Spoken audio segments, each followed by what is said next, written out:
Hello, Wimauma. Welcome. We are the Wimauma Mamas and Papa. I'm Merle, along with Ariba and Richard, providing you with concerns and issues facing all of us here in Wimauma and the South Shore area. Our goal is to be informational, that is, regarding the many issues facing our area and providing you with criteria to decide your actions to interface with our legislators. We take a small look at big problems. We welcome your concerns, problems, and issues to be read on air if you like. And if we can help solve any, we will give it a try. Contact us at wimaumamamas@gmail.com and on Twitter, Instagram, and Facebook at wimaumamamas. And don't forget, you can subscribe to our podcast on iTunes, Google Play, Spotify, Buzzsprout, and YouTube. On our last show, We looked at farmers, food stamps, and federal funding. We also looked at what is Brexit. That March 29th deadline that Prime Minister Theresa May be delayed a short time. We will know more after the recording of this podcast. We also looked at lead in drinking water in our schools. And after a series of interviews we did with Kent Bailey and Gonzalo Valdez from the Sierra Club, we attended a public hearing about a gas plant that TECO is trying to build on Big Bend that will use fracked gas. This TECO plant will cost $1 billion to build. Now, here are my observations. The room was overflowed with protesters and people who just wanted to be heard. Our elected officials came, Commissioners Mariella Smith, Kimberly Overman, and others too numerous to list here. People with science backgrounds, Sierra Club members, and religious leaders too. as we left that meeting and I went home and we saw and heard the same subject matter, what came to mind to me was, hadn't I gone there, that whole issue, the subject matter would have come and it would have left without me knowing anything about this old technology being put in, knowing that in the future, perhaps solar, perhaps some storage battery techniques that are looming in the future would have been gone through. My greatest fear was, as old as I am, that this old technology would continue on 30, 40 years after I'm dead. Some of the speakers who were for putting in natural gas plant did not understand the nature of a utility company. One man said, "It's a private company and they should spend their money as they want to," completely missing it is our money that the company will be using. One thing I will say, it was remarkable hearing all of the people talk. There were more people there who were against the plant than there that were for it. And I see why it sounds like a compelling argument, the transition from coal to natural gas. But it sounds like a short-term fix for a long-term problem, and we can't afford it. The supporters for the plant were misled to believe that TECO will reduce its coal output, but that is not the case. We should hear the judge's decision that will then go to Governor DeSantis. So I urge you all to call the governor at 850-717-9337 and tell him that we want solar. Here's what we're going to talk about today.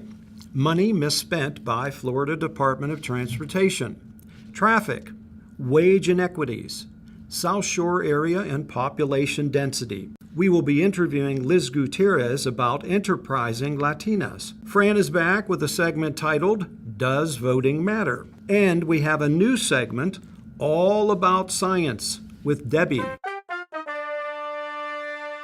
Now it's time for news in Florida. A contractor that didn't get the job filed a protest. Florida paid millions to the company to drop it. We have 3 companies that wanted a contract with the state of Florida. A New Jersey company named Conduent State and Local Solutions won the bid and started work last June. The company bungled the job, leading to overbilling and a backlog of millions in unpaid tolls. Clearly, the company lived up to its bad reputation that Florida Department of Transportation ignored when awarding this contract. But this story is about the 2 other companies that lost the bid. Conduent State and Local Solutions won. The Accenture and Cubic did not. All three are large corporations with operations around the world. Both Accenture and Cubic filed formal protest. A judge recommended they be dismissed, however. But Cubic appealed the decision, which complicated the state's effort to negotiate with Conduent. That's when agency officials reached out to Cubic about ending its appeal. According to Stephen Shoemaker, the former president of Cubic, they paid them $3.6 million. Details about the $3.6 million haven't been scrutinized until recently. Former employees involved in the bid protested and say that the payment to the San Diego-based Cubic Transportation Systems was unprecedented. John Ramirez, a former Cubic executive who said he was bothered by the entire bid process, said, "I've been in this business for 20 years and I've never heard anything like this. They called us into a meeting with the Secretary of Transportation," Shoemaker had said. "They said, 'What would it take for you guys to stop this lawsuit?' It was an extraordinary request," he said. In his more than 40 years negotiating government contracts around the world, he had never been paid to drop out of a bid protest. "It's the only time I've ever heard of it happening," Shoemaker said. Cubic's former worldwide director of tolling operations, Ramirez, was in the room with Shoemaker and confirmed the account. Shoemaker eventually agreed to the settlement because he said he doubted Cubic would ultimately win the bid. It was evident that they had made up their minds. They wanted Conduent no matter what, he said. And at some point, you have to stop banging your head against the wall. Under the settlement terms, Florida's Transportation Department paid $1.6 million for some of Cubic's intellectual property in the form of software and data the company had used in its bid. Another $2 million was paid simply to get Cubic to drop its protest, records show. The department's former secretary, Ananth Prasad, met with the two Cubic executives and said the reason for the settlement was simple. He didn't want to wait for the protest process to finish before upgrading the SunPass system. Prasad said it's common to negotiate with losing bidders who file formal protest, and it sometimes leads to the department reopening the bid process. But he also said it's not unusual for the department to pay for presentations and ideas from losing bidders. However, we could not think of another example of paying a bidder to drop its protest. In a statement, the Florida Department of Transportation echoed Prasad's reasoning for the settlement. Cubic's appeal would have cost the department at least another 6 months in delays. The department determined that the settlement was in the best interest of the state given the ongoing delays and the continuing stress on the old 1999 SunPass system, said the statement, which was sent by spokeswoman Ann Howard. Bid protest litigation is often settled. According to the Florida Department of Transportation, Cubic initially wanted $5.6 million, and department officials then came up with the lower $3.6 million figure. Shoemaker and Ramirez dispute that they asked for anything more than $3.6 million. I don't recall them giving them a higher number, Shoemaker said. It wasn't that kind of negotiation. Ramirez says he remembers it clearly. There was no negotiation, Ramirez says. There was no discussion even internally about a 5.6 number. This information was taken from an article by Lawrence Mower. Senior Times researcher Karen Beard contributed to this report. This is an editorial. I need to voice my concerns.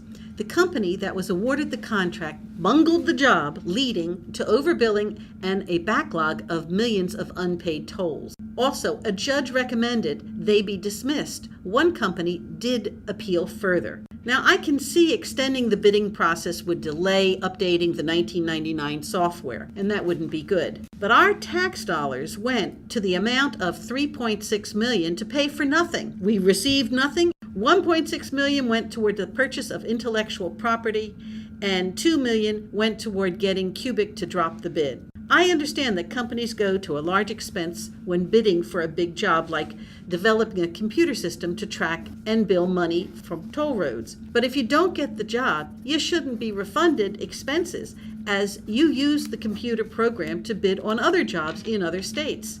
If I go to an interview for a job that requires me to bring my own tools and I can buy them, I don't get that money refunded.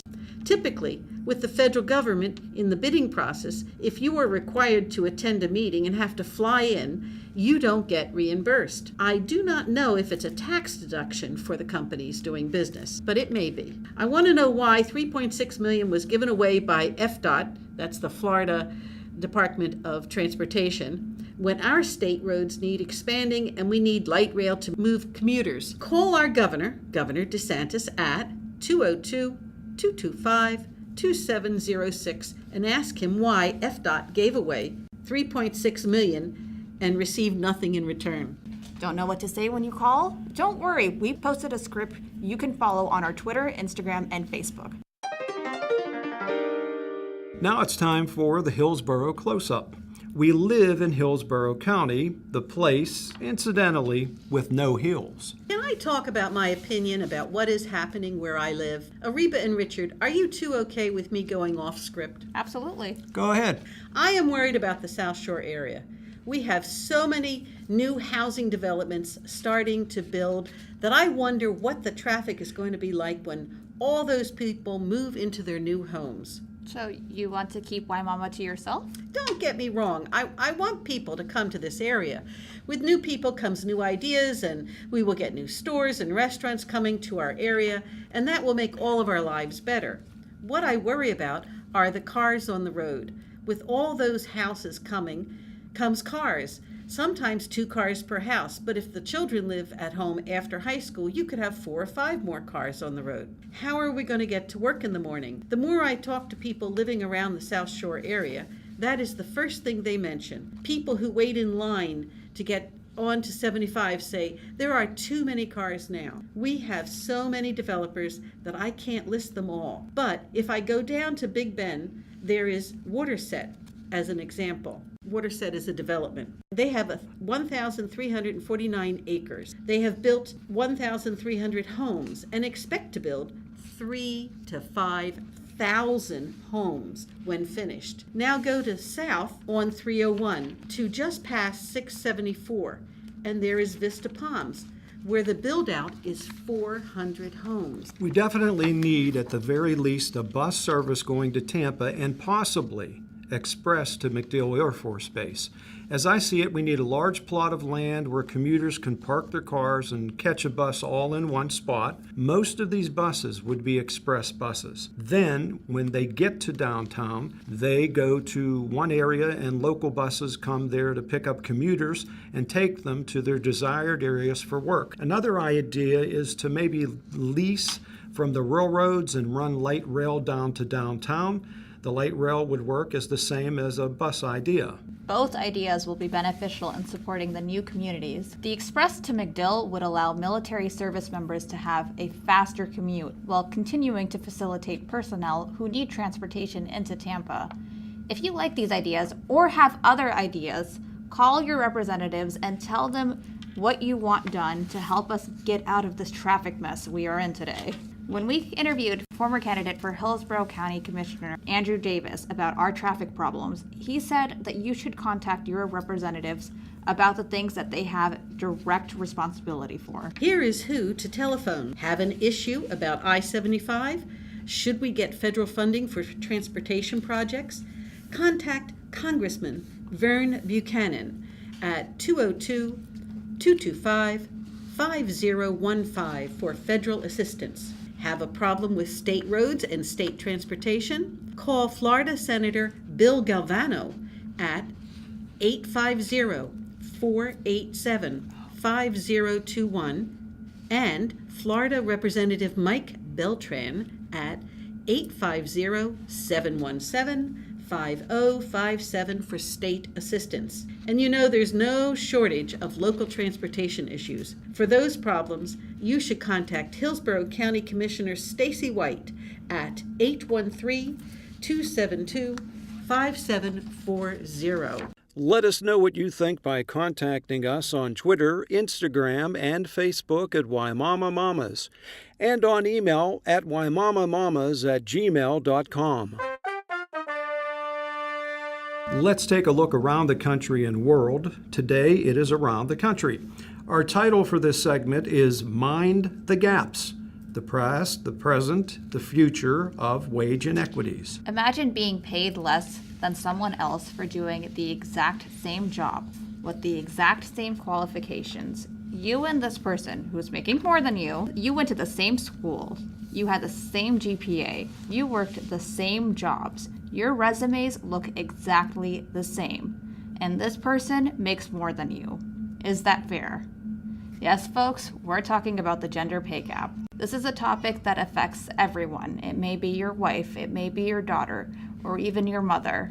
If they make less money than you, it affects you. Women have always been paid less than men for various reasons. According to the New York Times, it has been illegal for an employer to pay women less than men for the same work in this country for over half a century. And yet, women are still fighting unequal pay in almost every sector of the economy. The gender pay gap is the result of many factors, including occupational segregation, bias against working mothers, and just flat-out direct pay discrimination. Additionally, things such as racial bias, disability, access to education, and age come into play. Consequently, different groups of women experience very different gaps in pay. You may have heard that women make 77 cents for every dollar a man makes. That gap is worse for women of color. Here is an example you may identify with. Maria Katz was a graduate student in the late 1960s, just a few years after the Equal Pay Act of 1963 and Title VII of the Civil Rights Act of 1964 were passed. She had a graduate assistantship at a major Midwest university, and she was the only female in the program. After a few weeks, she found out that all the males were receiving 1/2 time assistantships. She was receiving 1/4 time, one which was 50% of what the males received. She went to her boss and questioned it. She was told that she was the first female and she was an experiment. She complained and eventually received the same compensation. However, her original pay difference was not that different from the circumstances of other women. In the 1960s, there was a popular button for feminists that had 59% crossed out. It was referring to the fact that women made 59% of what men made on average. Yes, women were doing better than in the 1960s, but currently women are still making less than men. According to the Institute for Women's Policy Research, women still earn considerably less than men. In 2017, female full-time year-round workers made only 80% of what men made. In the middle skilled occupations, workers in jobs mainly done by women, the gap is 66%. Furthermore, women are significantly more likely to work for the minimum wage. Overall, a woman will make $150 a week less than a man, $8,000 less yearly, and over a lifetime, $380,000. It also contributes to women's poverty. 13% of American women between the ages of 16 to 64 were living below the poverty line compared to 9% of men. At the current rate of improvement, it has been calculated that it will be the year 2050 before there will be full equality in wages. Black women will have to wait until the year 2119. And for Hispanic women, it will be 22-24 before they reach pay equity. In other words, the ratio that women make 80% of what men make is actually a modest estimate, according to the Institute for Women's Policy Research. What causes this differential? Several things contribute to the wage differences between men and women. It is illegal to pay a woman less than a man for the same job, but a more difficult issue is the fact that society tends to undervalue women's work. For instance, the Institute for Women's Policy Research found that becoming a mother will worsen your economic position, whereas becoming a father will improve it. What's more is that this is a solvable issue. Paid family leave and subsidized childcare can help mothers improve their economic standing. And as for the bigger picture, I'm talking about the gender pay gap as a whole. That's solvable too. According to the New York Times, Holding companies accountable and forcing them to be transparent about how they pay their employees will help close the pay gap. Google used to claim that they had no pay gap, but in 2016, the Labor Department found that Google had extreme systemic disparities. Google has since announced that they will give pay raises to adjust for the inequality. Now, they might actually be forced to be more transparent about their compensation practices. That's thanks to a federal judge who cleared the way for the Equal Employment Opportunity Commission to require large companies to collect and report their pay scales by gender and race. The U.S. has done worse than other countries because we have not forced companies to be transparent. But in places like Britain, Australia, Germany, and Iceland, it has been proven to be very effective. And finally, closing the pay gap will do wonders for our economy. According to the Institute for Women's Policy Research, equal pay would cut poverty in half and add $513 billion to the national economy. In other words, closing the gender pay gap should be a priority for the good of our economy, our country, and each other. The issue may be complex, but the need to solve it is just common sense. This story reminds me of a real-life issue that I experienced while working for a major corporation where the female electrical engineers were generally paid $6,000 to $8,000 less than their male counterparts with equal experience in the job. One of them said she was going to quit, and she did, and became a registered nurse in order to make more money and let her future go forward. True story, and one that affected me greatly. We have a new segment all about science with Debbie. Howdy, my name is Debbie. I'm a native New Yorker who spent most of my working life as a middle school teacher for Los Angeles Unified Schools, and I am curious and love to learn and share knowledge. Like Fran, I am always teaching, so you are my new audience. Today I will be discussing the effects of the temperature increase on global warming, storm surge and flooding, behavior during evacuations, social media and weather communications, and the effects of global warming on the economy. Global warming isn't just a hotter day at the beach in the Sunshine State. And yes, I know that sounds like it's a typical day in Florida, but it's not. The Tampa Bay area has experienced above-average temperatures on a monthly basis since 2017. Warmer temperatures on land and sea could also create more serious hurricanes. We will see and keep seeing more intense storms and higher sustained winds. You remember Irma and Michael? It's only going to get worse. If we get hit by a Category 4 hurricane, Tampa Bay will be completely underwater. When storm surge occurs due to the strong winds of a storm, more flooding occurs due to the higher sea level. The impact for us is exacerbated by the fact that we have a larger volume of residents and poor infrastructure in the coastal area than we did years and decades ago. We've already seen this on Bayshore Boulevard. There will be more saltwater intrusion into freshwater areas, and this will affect crops and water supplies. Think about that. No clean water. We need to build on higher ground and avoid areas known to flood. We are not prepared for anything worse than a Category 3 hurricane. We also need to have better preparedness and evacuation plans. As a result of Hurricane Andrew, which hit South Florida in 1992, there were a variety of new building codes throughout the state, but more needs to be done. There are definitely people out there in homes that were built before 1992. People who live in trailers are never going to be safe during a hurricane. Evacuation behaviors during storms have interesting patterns. People have left from counties and areas that were not under mandatory or suggested evacuation orders. Interstate and highways were congested with cars carrying occupants who were not officially ordered to leave their homes. Many who stayed in their homes were in flood-prone areas that were subject to evacuation orders. A study done by Jennifer Collins, a hurricane hunter, considered various factors, including the role social connections played in whether or not someone stayed in their homes or evacuated, and the type of media one used to determine the importance of evacuating, and other matters. As tropical weather becomes more frequent and more intense, weather scientists will need to figure out how to motivate more people to move away from the storm.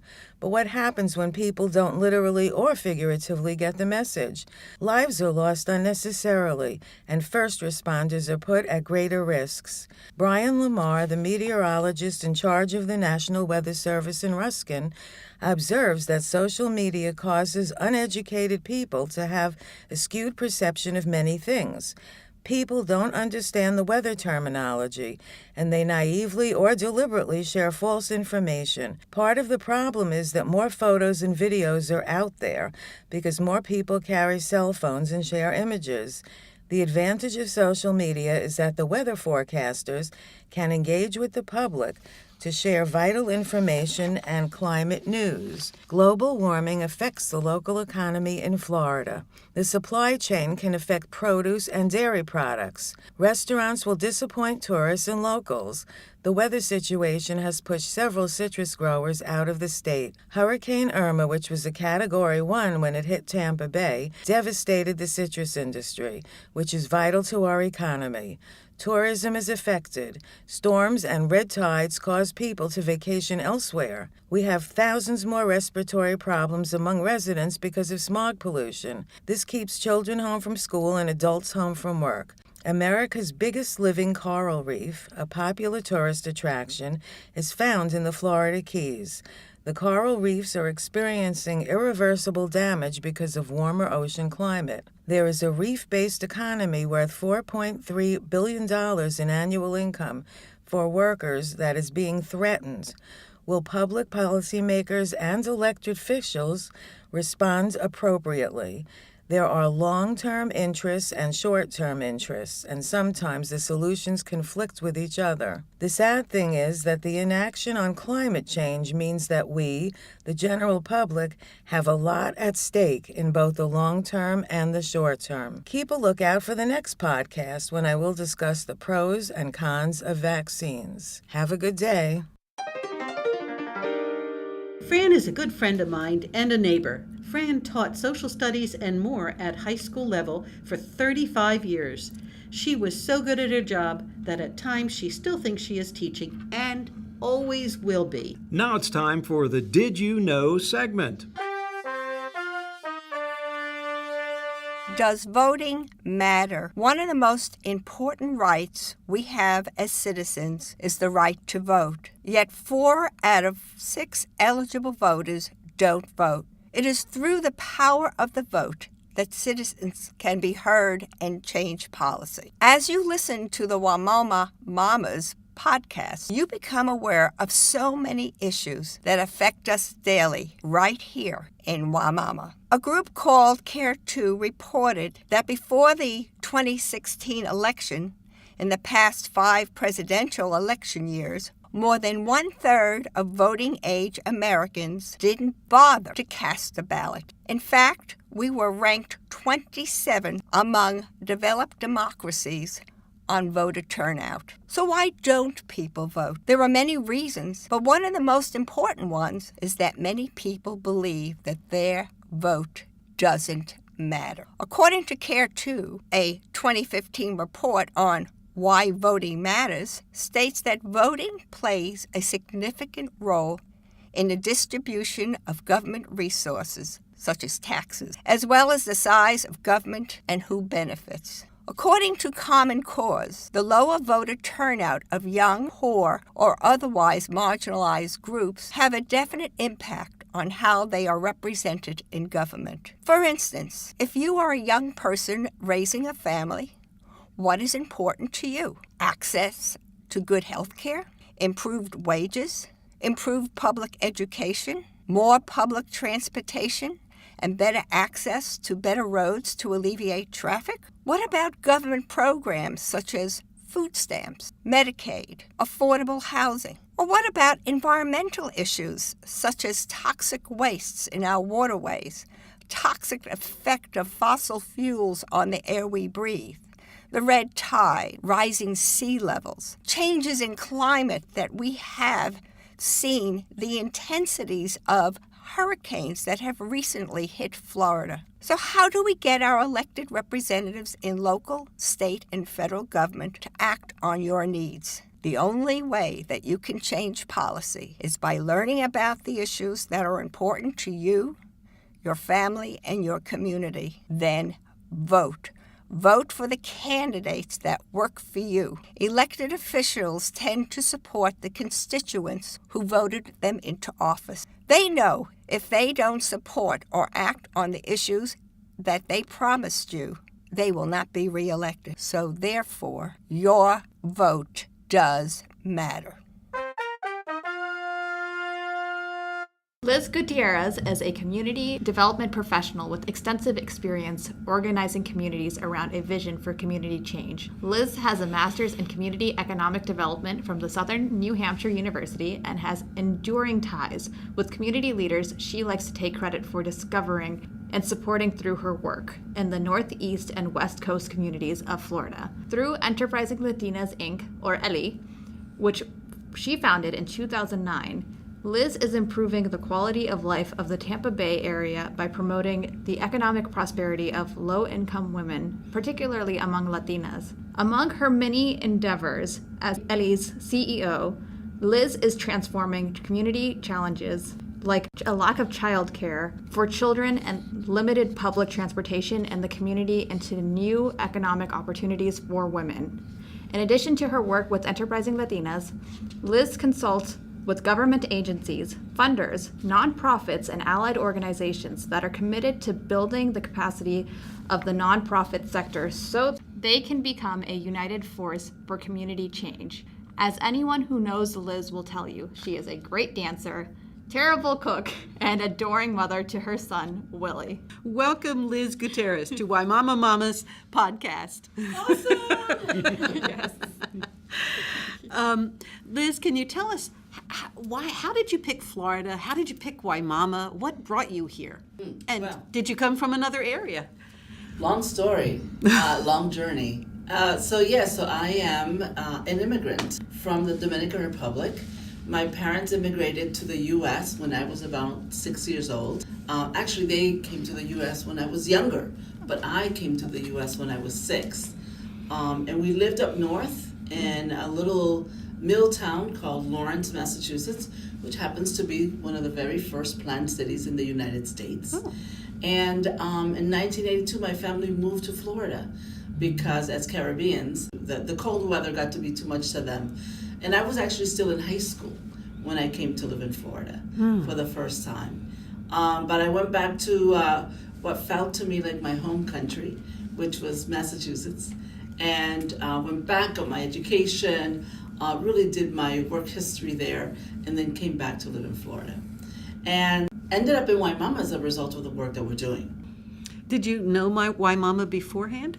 I had actually, in prior work that I had done in the community, I had spent some time in Wimauma participating in various community assessments, activities that we were doing as a result of other projects. Fabulous. I know I walked into your facility one day and what is this? And saw all these women working and just a beautiful facility and wondered, how did you choose all these topics that you are teaching and exploring with other women?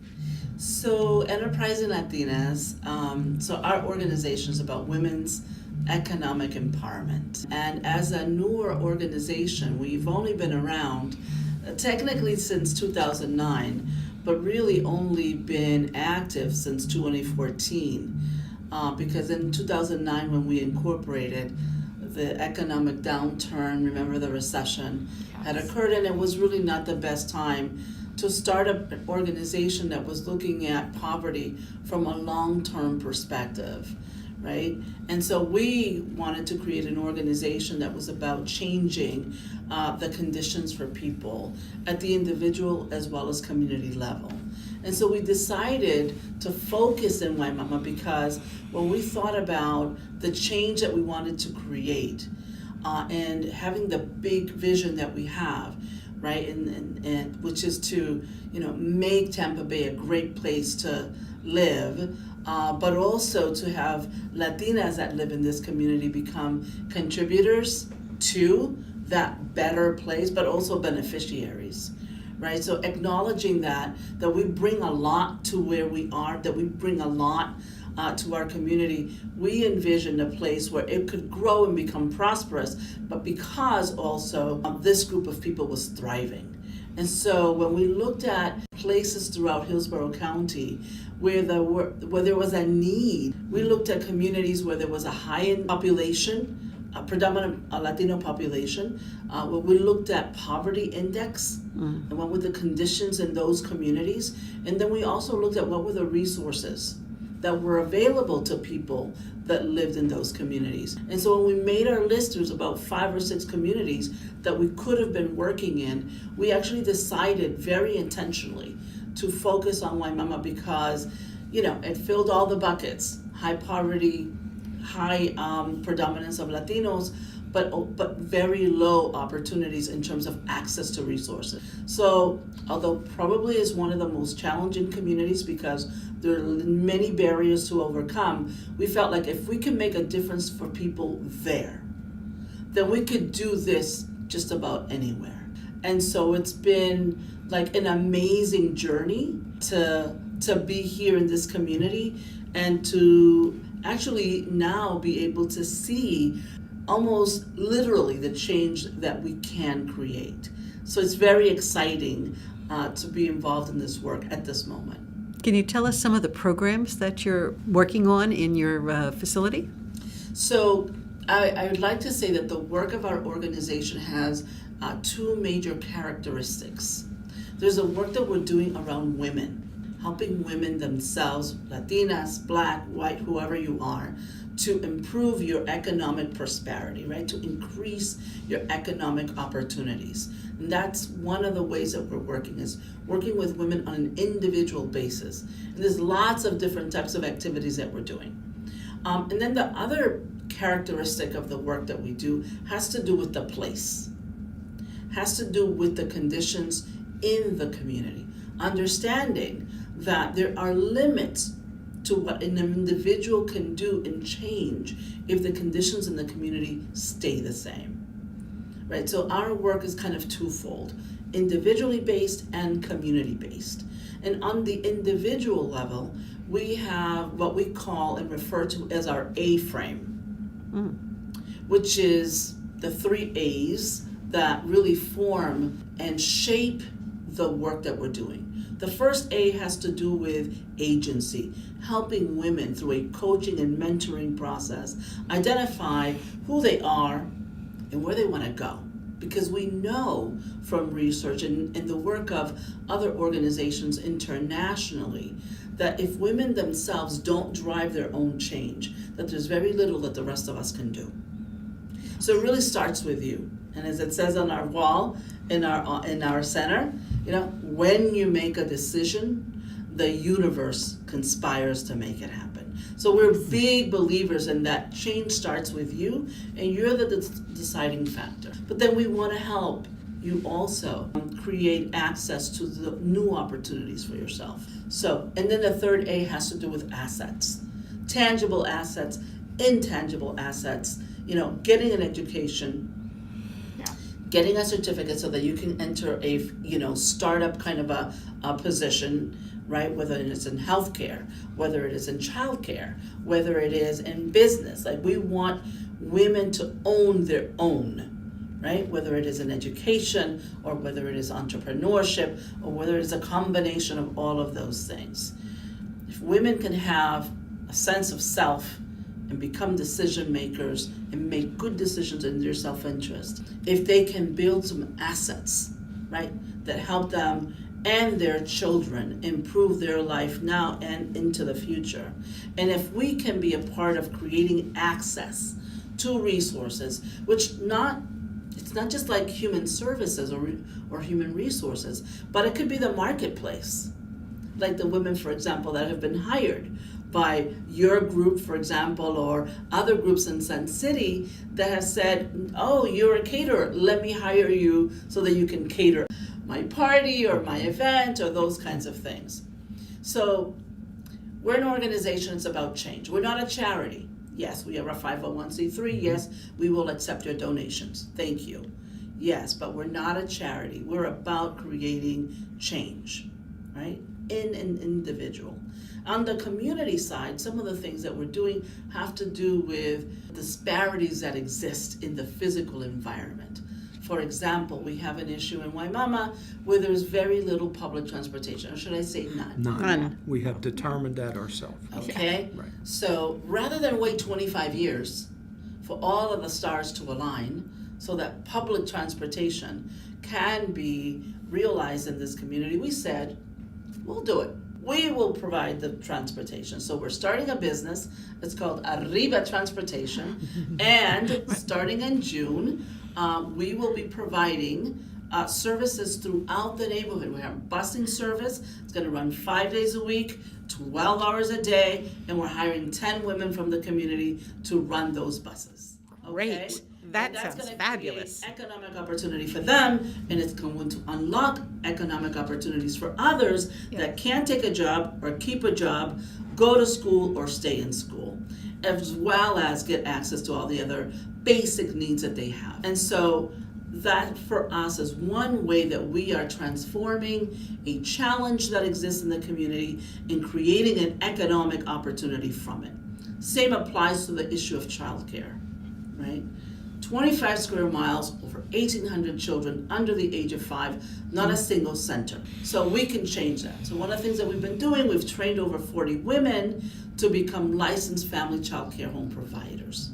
We ran into a problem because the housing in the area is so, the conditions are such that even with the resources we have, we can't mitigate the issues with the conditions of housing. So our goal, though, is to at least help at least 6 or 8 women open up a family child care home. That's one of the things that we're working towards. Again, lack of child care is the problem. The solution is not charity. The solution is business. Let's help you create a business that makes you an educator. Why don't you become the educator of children in your community? Because you know what? Child care providers are educators. Yes. And so those are the kinds of things that we're doing. We're also creating a mesh network. Is that the Mujeres? I'm gonna have to work on my Spanish. The Mujeres Listening Project. Well, that's one of the listening projects that we did. But a mesh network actually is an internet service. We are creating a network of internet antennas that will talk to each other, and we've already installed them along State Road 674, and already 3 blocks of streets in Wimauma now have access to the internet for free. And all of those are kinds of things that we're doing so that people can have access. Because we live our life on the internet, right? We pay our bills, we buy our plane tickets, our life is on the internet. Well, can you imagine when you don't have access, right, to those kinds of resources? And we know that our families don't. So those are the kinds of things that we're doing to say, what's that, and right now it's a free service, but guess what? At some point in time, that's also going to be a revenue generating venture, either for the organization so that it'll sustain our work, or for those that we're working with. Excellent. What comes to mind, being a male, which is why I'm here, because I'm single-minded, simple-minded. When every one of these projects, they're wonderful. Where's the funding? How are you're going into self-help to create businesses and opportunities for people, but I always think of some capital has to be there how are you doing this? Now we have, so our work of our organization, I have to say, has been the very first investors in our work have been the Allegheny Franciscan Ministries and the Children's Board of Hillsborough County. And the Children's Board of Hillsborough County is a quasi-public agency that you pay your tax dollars into. And so you should be very proud that your tax dollars are being invested in the work that we're doing in our community. didn't have that investment, we didn't have those investments, we couldn't do this work.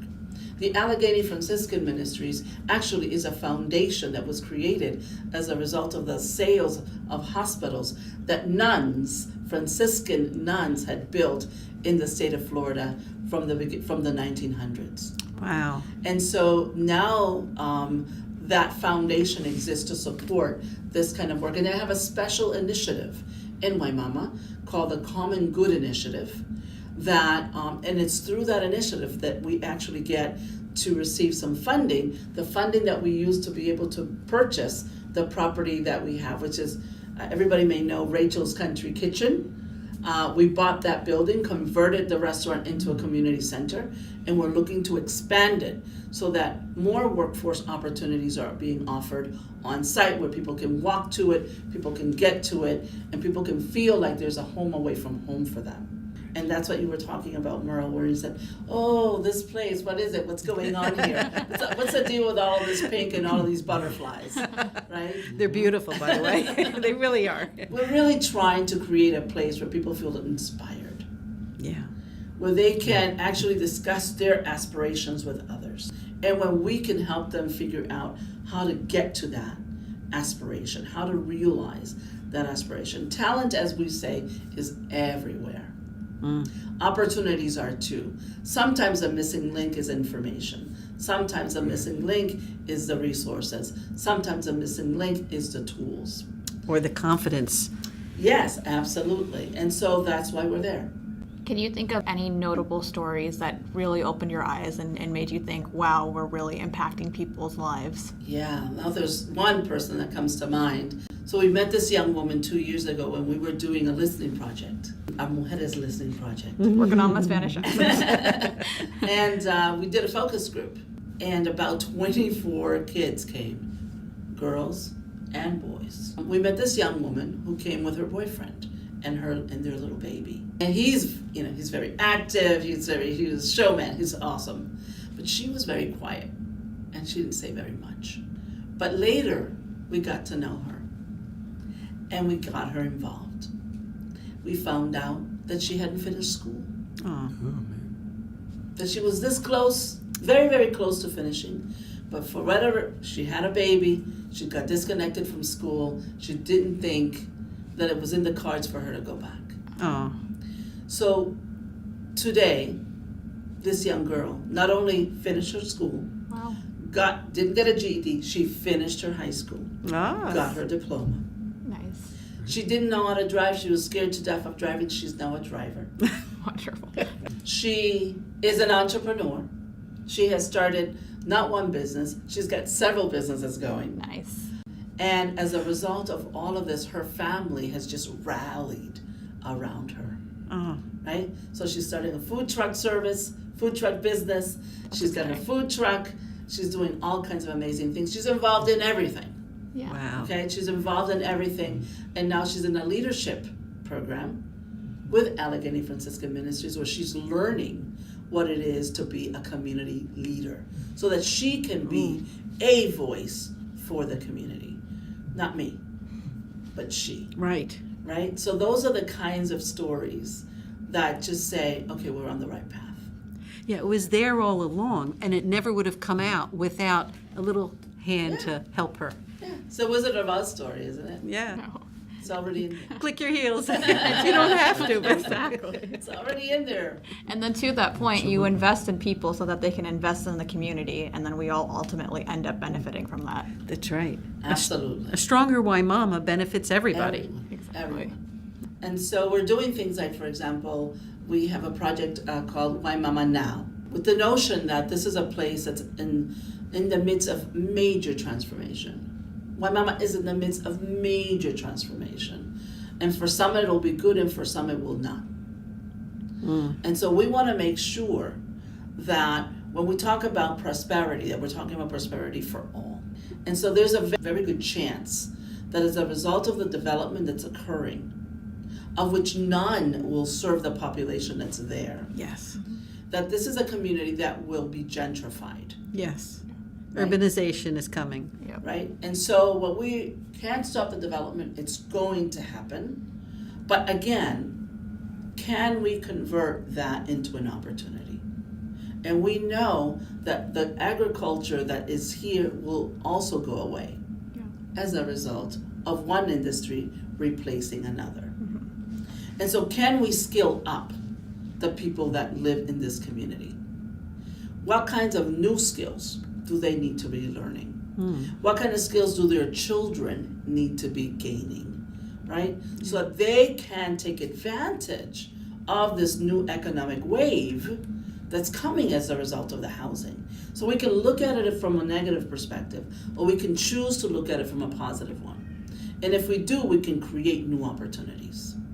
And that's what we're about. That's our mission, creating opportunities. I know that there was a plan to revitalize or rebuild, actually it was rebuild Wimauma, Wimauma's main street, so to speak, probably in 2006, somewhere. It was a long time ago. And it just fell by the wayside. I don't think anything got done. Do you think that plan will get... Well, that's exactly what we're doing. Wimauma Now is about updating that plan and realizing now, looking at the new circumstances, the world has changed since 2006. Lots has changed. So now what we're doing is we're gathering people from the community. We've created a steering group, if you will, or a stakeholder group that's really helping us to design a major planning process that we're going to hold over the course of 3 days, calling it a planning charrette. And we're going to be inviting everyone, young people, existing residents, new residents, to participate in a conversation about how this whole area needs to change and redevelop. Where should we have, what kinds of new signage, what kind of walking spaces should we have? Yes. What kind of sidewalks could we create? What kind of lighting do we need? What kind of businesses do we need, which means land use, which means zoning, and also what kind of investments, right? Public as well as private investments need to be made so that we can actually create downtown Wimauma into, realize that vision, the updated one. Right. Because we have one from 2006, and we will together update it. And what we're doing is we're talking to our county commissioners. Yes. Yeah. Right? We're telling them right now what we're doing because we didn't go to them and ask them to do it for us. This is our need. We can do this. We need some technicians, and we have the technicians to help us do the technical urban planning work. Yeah. But we can be a force for change. We can do this. So we're organizing the community. We're bringing people together. We're learning about the issues, and we are going to facilitate a whole community conversation around what the new vision should be. And we're inviting our commissioners to first know what we're doing, to understand what we're doing, and support it. Because we want this new updated community plan and vision to be part of the county's comprehensive plan. Yes. And then we also want them to fund it at a particular level so that we can hire the technicians that we need. Absolutely. And one Right? of the things we say here is call your commissioners. And we will be giving the numbers at the end of this. Well, call our county commissioners, Commissioner White particularly, who represents our area, but we have lots of support from Commissioner Merman, Commissioner Mariella Smith. Call them. Let them know that you want to see a more vibrant, community in Wimauma, and that you support Wimauma now, and that you want to see them supported too. Absolutely. Excellent. Tell me the obstacles. This has all been great. Tell me how you faced those obstacles of getting this rolling. I mean, it must have been a daunting task. It still is. Are you To kidding? go, I mean, you are so positive Yeah. in everything you do. It's remarkable. Remarkable what you're saying and how this thing is rolled. I saw the building. I had no idea what it was. And I thought, what is that? Is that right? And now, I will drop in. Please come by, get involved in the work that we're doing, whether it is at the individual level or, as we say, at the community-wide level. There's a million things that need to be done, and it is tremendously challenging. Yes. One of the challenges that exists is that, as the organization's founder and CEO, I'm sort of responsible, for everything that happens. But thankfully, we are growing as an organization, and we are growing a team that is made up of very mature, experienced people that understand the work that we're doing and that understand what is at stake. And I think that one of the challenges is that folks don't understand what's at stake. So for those that we're working with, the challenge with them and working with them is that they don't believe that there's a future. Our listening project, our Mujeres Listening Project, we talked to 125 young people in Wimauma. Out of those, only 18 were able to articulate any kind of vision for themselves. Yes. I can see that. What's going to happen after high school? What are you talking about? Yeah. I don't know.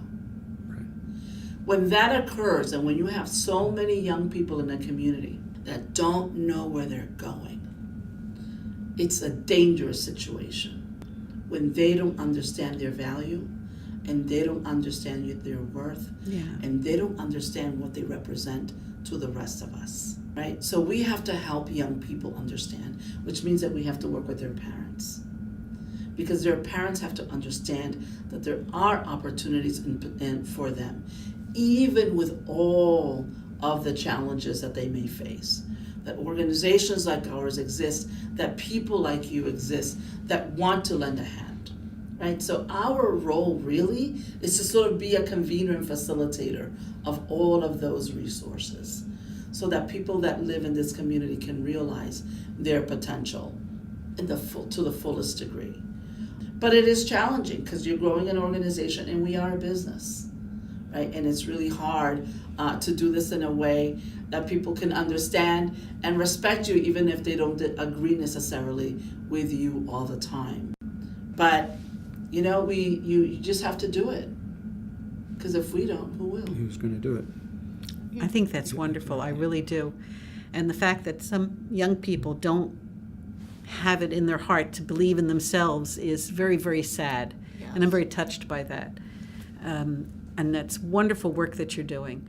And anybody out there who has some talents, I'm sure that you have some talent that can be used, come in and volunteer at the Wimauma Opportunity Center, right? Yes, and be engaged with our organization, which is Enterprising Latinas, and of course, Wimauma Opportunity Center is one of our major projects.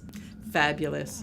And you know, one thing I will say, we were talking earlier, I didn't know that Wimauma had a downtown, and I've lived here for 3 years now, so that's shame on me, but... And you live in Wimauma. I also live in Wimauma, Oh my so God. yeah, I have not been paying as much attention as I should have been.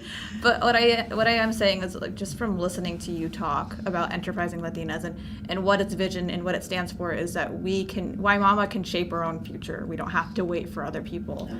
And I think it is in the spirit of all the women you've been working with and the way that when they believe themselves, how they can transform our community. Because that transportation issue, you know, will definitely help, you know, the women, but it will help the whole community. We have a big lag in our available transportation options. And I think when you see you're starting a business now, you're getting people out, you know, they're going to be shopping at our small businesses. Exactly. Like the restaurants you were telling me about that I also don't know about. I remember El Sol. El Sol. Okay, I gotta go check it out. El Sol's good. I need to go check these places out because you know. Good food. Yes. Very good food. But support the businesses here and just to see our community thrive. Yes, I mean, we believe that when women do well, their children Yes. do better, and the community does too. Exactly. It's all connected, and we're all connected. Yes. Well, Liz Gutierrez, thank you so much. I would like you to keep in touch with us. Every one of your key points are then advertisements that keep us up to date, and we will be glad to publicize this. And it would be your public, relations source to go out and tell us what you're doing, how we're doing it, and how people can help. The idea here is getting information out for everyone. This is wonderful. I really appreciate this opportunity. I'll make sure that you're invited to the launch party for our Wimauma Connects project, our Wimauma. They have great Wi-Fi. parties. Our Wi-Fi launch party. Yes. And of course, our Arriba launch party. Where you see all the hot pink buses driving around Wimauma. Oh, that's You'll know wonderful. What it's about. That's exciting. That's one, hot pink buses so people can see them That's and know right. they're safe, Yes. and they're run by people who live in Wimauma. Exactly. Excellent idea. And then there'll be a meeting place in a Walmart with Yes, a public so- service bus will. So so our bus service will run from throughout the entire neighborhood, as I said, 5 days a week, 12 hours a day, and then in half-hour loops. So every half hour, you'll have a bus that will meet up with a Heartline bus that will then take you to points, Sun City, Ruskin, and then connect to other bus routes that take you to downtown. It's not the entire solution. It's just a piece, and it's just the beginning. And we're beginning with one route, but Waimauma's 25 square miles. And so if we do well this year, and we get the high usage rate that we believe that we can, the ridership, then we're going to look to launch at least 2 more lines, 2 more routes that will move people from the southern parts of Wimauma to the center, downtown of Wimauma and beyond. Right, from the county line on is Wimauma. Yes. And that's a big area, and those women might be shut in because they can't. Completely shut in. Yeah. People are being exploited in the worst kind of way Yeah. in order to get from point A to point B. People are paying $90 each way to get to Tampa General What? Yes. when they have to get there. Yes, if you have They someone pay sick. $25 to get from Wimauma to Ruskin because they have to get there. And so we want to Outrageous. change that. It is outrageous. That's outrageous. And they can't afford it. Well, who can afford that kind of cost? I It's couldn't. ridiculous. It is outrageous. And one thing I will say is everybody should ride these buses. And Please, absolutely. Like, we're going to be doing all kinds of campaigns. We have our own little jingle. We're going to be making a lot of noise. you will see the hot pink buses. And I think one thing is that we've been talking so much about, and even in earlier podcasts, about our lack of transportation here in Wimauma. And if we invest in this kind of project, then we're going to start showing people, it's going to get traction, and that's going to show people that we have a need for it, need for transportation, and 2, that there is an economic opportunity here to invest in our transportation. Absolutely. Well, that is fabulous. This has been a wonderful time. I'm so glad you could make the time to come because I know you're a very busy lady. And we'd like to thank you for coming. Much continued success. Much You've shown continued us many success. great things. Thank you. Thank you so My much. pleasure. Thank you for the invitation. That's all for today, Wimauma folks. A special thank you to Liz Gutierrez from Enterprising Latinas for joining us. Keep a lookout for our next podcast sometime next month. And thank you so much for listening. See you all next time on Wimauma Mamas! And Papa.